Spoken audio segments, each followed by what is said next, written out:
ভক্তদের জন্য ঠাকুরের কি ভালোবাসাই না জানি ছিল।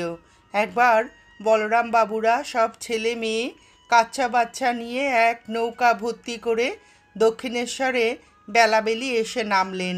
তারপর ঠাকুরের সঙ্গে দেখাশোনা কথাবার্তা করে বিকেলবেলা আবার সবাই মিলে নৌকায় চাপলেন।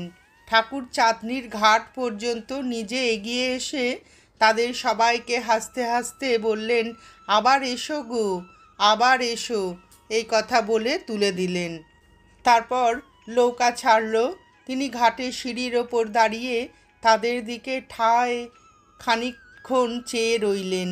যখন কিছু দূর গেছেন এমন সময় চারিদিক ঘোর হয়ে হঠাৎ একটা দমকা হাওয়া ঝড়ের মতন উঠল।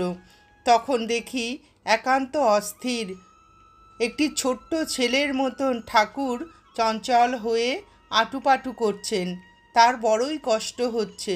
নৌকাখানি যতদূর দেখা গেল চেয়ে চেয়ে একবার দেখেন আর আরও অস্থির হয়ে ওঠেন।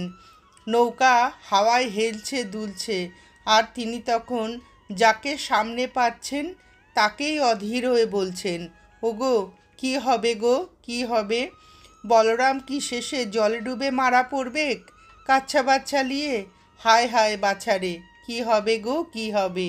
লোকে বলবে এমন অলক্ষণে হাবাদে হতচ্ছাড়া সাধু দেখতে গিয়েছিল যে পথে আসতে না আসতেই বেঘোরে জলে ডুবল।